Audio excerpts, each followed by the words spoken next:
તમે ભગવાન મહાદેવના પરમ ભક્ત છો,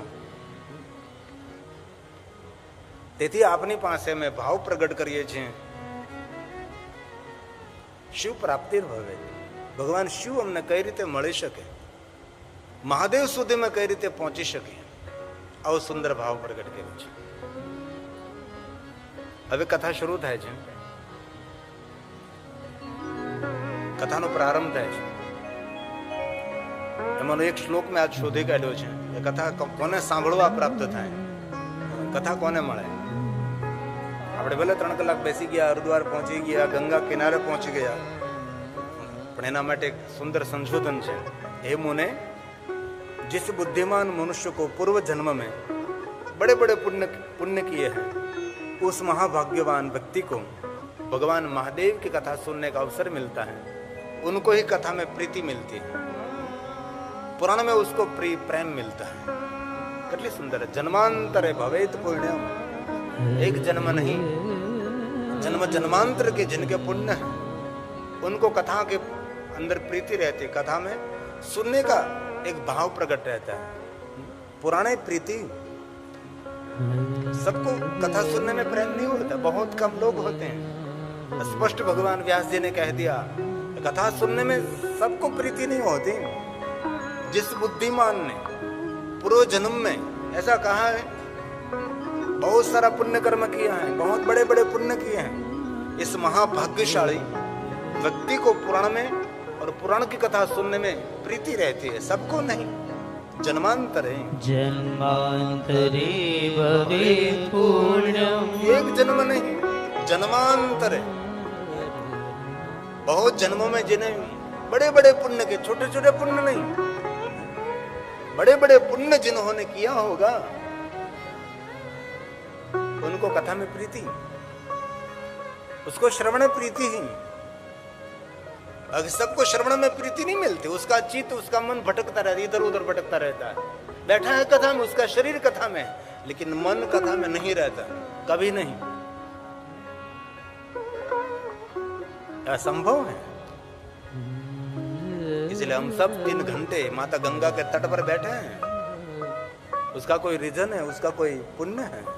जन्मांतर, जन्मांतरे भवेत् पुण्यम महत्यस्य सुधीमत, बुद्धिमान सुधीमत, तस्य प्रीतिर्भवेत् तत्र महाभाग्यवतो मुने, महाभाग्यवतो मुने. हे महात्माओं, जिन्होंने जन्मांतर बहुत सारे बड़े बड़े पुण्य किया है, उनको कथा में प्रीति मिलती है, सबको कथा में प्रीति नहीं होती. ये श्रद्धा का विषय है. जिनके हृदय में परमात्मा के प्रति और कथा के प्रति कोई प्रेम नहीं, कोई आदर नहीं, हृदय में कोई भाव नहीं और लेश मात्र भी श्रद्धा नहीं है, हम 84 लक्ष्य में घूमते फिरते रहेंगे, हम बाहर निकलना चाहते, आपको हम क्या करेंगे? आप कुछ युक्ति दिखाओ, कुछ कहो. हम सबको कुछ मार्गदर्शन करें कि हमारा जीवन सफल हो, हमारा जीवन धन्य हो, हमारा जीवन उत्कृष्ट हो, उच्चतम, हमारा उच्च कोटि का हमारा जीवन निर्माण हो. ऐसा कुछ हमको कहिए, आप बताइए. आप तब सुत पुराण ने कहा, महात्माओं, ए शृण्वन्ति मुने, आप सब भगवान महादेव की कथा श्रवण कर. रुद्र एवं संशय, अब रुद्र तुल्य है सभी. आपका भाव सबको देखकर सुत पुराण कहने लगे कि आप सभी का कथा के प्रति आदर देखकर, कथा के प्रति भक्ति देखकर मैं कहता हूं आप सभी रुद्र तुल्य हैं. कितनी सुंदर श्रोता, सुनने वाले को भाव देकर सुत पुराण ने कहा आप सभी को सामान्य नहीं, रुद्र तुल्य है. ये शृण्वन्ति मुने शैवम् पुराणं शास्त्र उत्तम से उत्तम शास्त्र है. महापुरुषों का मंतव्य, क्या महापुरुषों का मंतव्य रहा होगा? ते मनुष्य न मंतव्य। क्या मंतव्य है? जो भाव से भरा हुआ श्रोता है, भक्ति से सभर कथा सुन रहा है, ईश्वर को पाने की जिनकी इच्छा, जिनके हृदय में शिव तक पहुंचने का भाव है, ऐसे श्रोताओं को मैं कहता हूँ रुद्र एवं संशयः। रुद्रा एवं इसमें कोई संशय नहीं, वो श्रोता नहीं, वो साक्षात शिव तुल्य, रुद्र तुल्य श्रोता है जो कथा श्रवण कर रहे हैं। इसलिए श्रवण करिए। कथा मुख से नहीं, कथा कर्ण से पी जाती है, अंतकरण में एकत्रित की जाती है। पैसा कमाते पुरुषार्थ से, लेकिन ये पैसा हमारे धन की रक्षा, हमारी रक्षा के लिए धन संग्रह क्या करते हैं बैंक में, तो ये बैंक है हमारा अंतकरण। सुन सुनकर हमको चुन लेते हो, हृदय के अंदर हम उसको रख देते हैं। इसलिए कहा सदा सेव्या सदा सेव्या सदा सेव्या। विशेष करते सुनते रहो, सुनते रहो, सुनते रहो, इनमें से वो चुनते रहो। सदा सेव्या सदा सेव्या सदा सेव्या विशेष करके सुनो सुनो सुनो। एतत् शिव पुराणस्य कथा परम पावनी। कथा परम जगत को पावन करने वाले, जीवन को धन्य करने वाली ये भगवान की कथा है। इसलिए आदर के साथ, भक्ति के साथ, श्रद्धा और विश्वास के साथ भगवान शिव की कथा सुनने का प्रयास करें। 3 घंटे ऐसे बैठना है जैसे कोई हिमालय पहाड़ों की कंदरा में कोई महात्मा बैठा है, बाल में भस्म का त्रिपुंड किया हो, रुद्राक्ष को धारण किया हो, पावन और पवित्र मन एकत्र करके परमात्मा के चरणों में समर्पित करते हुए 3 घंटे कथा सुने। तो हम इतनी दूर से यात्रा की और श्री माली समाज के अग्रणियों ने इतना पुरुषार्थ किया, मेहनत किया, धन खर्च किया, तो लेखे लगेगा।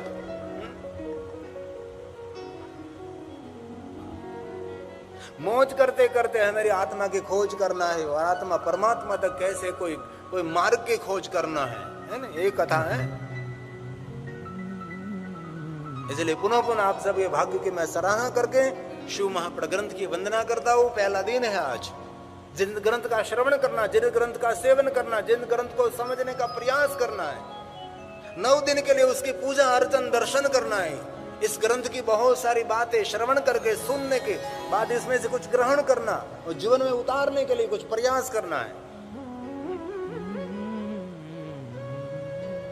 हम 9 दिन कथा सुनकर हम क्या निर्णय लेंगे भाई? कहेंगे गांव में जाकर गंगा में बहुत नहाया हुआ, बहुत स्नान किया, मजा आ गई, गंगा बहुत भोजन किया, अच्छा सुंदर व्यवस्था श्री माली समाज के थी, कुछ भी कमी नहीं रहने दी। बस हमने क्या खोज की, हमने क्या पाया, हम कहाँ पहुंचना चाहते, नहीं बात कोई होगा, कोई 1 2 3 4 ऐसा कोई मिले जो ऐसा संत फकीर पहुंचा दे भव दरिया के तीर, कोई होगा। आई शिव महापड़ ग्रंथ की वंदना करेंगे। वंदे शिव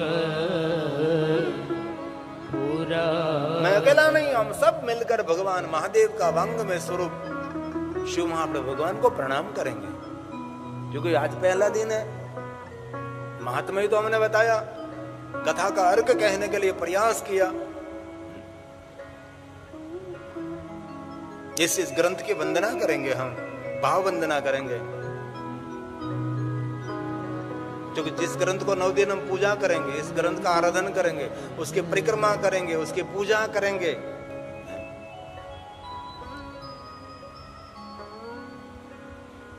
शिव महापड़ ग्रंथ में कहा कि 9 दिन के लिए इस ग्रंथ के पास कुछ पढ़ो नहीं, लेकिन इस ग्रंथ के पास बैठे रहो ने तो भी बहुत कुछ एक ग्रंथ देता है, जिनको ग्रंथ कृपा भी कही जाती है। ईश्वर कृपा, इष्ट कृपा, मातृ कृपा, पितृ कृपा है, बहुत सारी कृपा है, इसमें ग्रंथ कृपा भी होती है। कुछ नहीं हो सके, लेकिन आप शिव महापड़ ग्रंथ लेकर, ऐसे बहुत सारे शिव भक्त हमने देखे, पढ़ना नहीं आता लेकिन ग्रंथ लेकर बैठते हैं बस, क्योंकि ग्रंथ साक्षात महादेव का स्वरूप है। उसको शिव मूर्ति कही है, उसको शब्द मूर्ति, वांग में मूर्ति कही शिव महापड़ ग्रंथ को। इसलिए इस ग्रंथ की वंदना करनी है। वंदे वंदे शिव पुराणं सर्वदा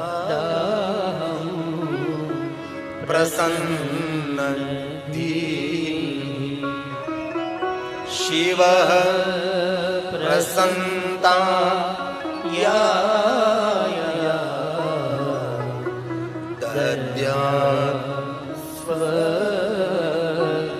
पदयो रति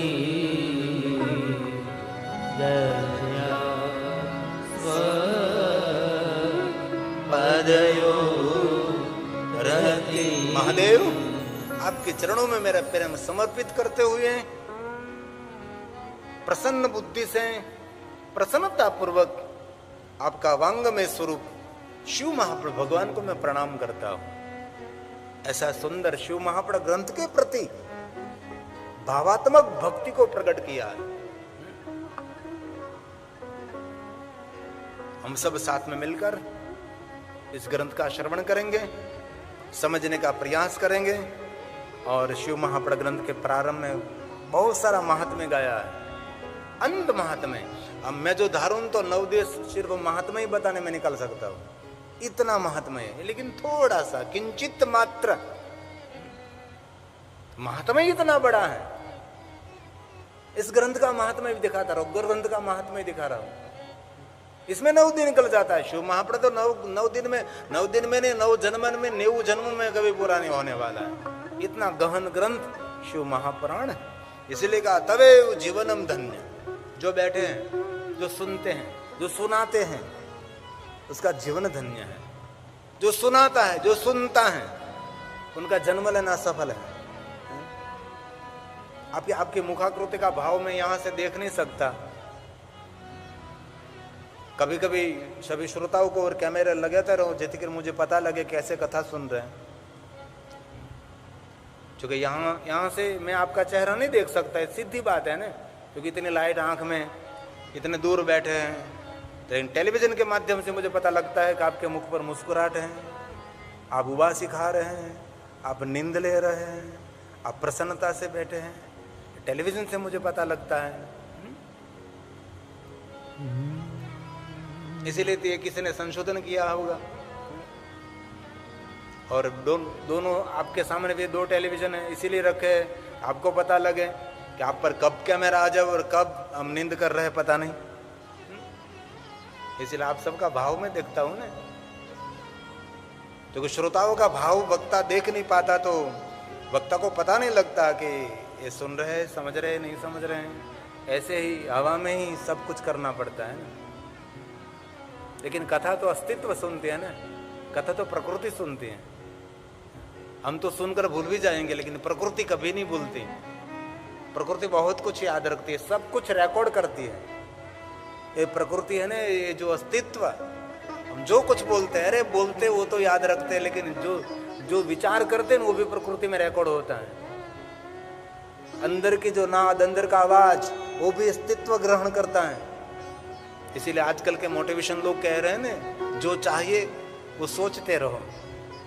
जो आपको चाहते हैं, जहां तक पहुंचना है, उनके विचार पर थिंकिंग करते रहो, बस निरंतर उनके अंदर लगे रहो। बोले नहीं, लेकिन विचार विचार निरंतर निरंतर निरंतर। जहां पहुंचना चाहते वहां पहुंच सकोगे आप।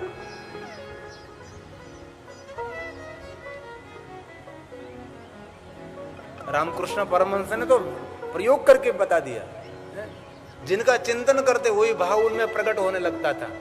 उसका जीवन चरित्र कभी आप पढ़े,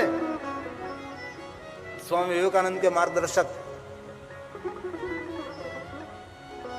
गुरुदेव, उसने तो प्रयोग करके दुनिया को दिखा दिया कि जो मैं अंदर से चिंतन करता हूं वही भाव मेरे शरीर में प्रकट होने लगता है। ये बड़ा मनोविज्ञान है।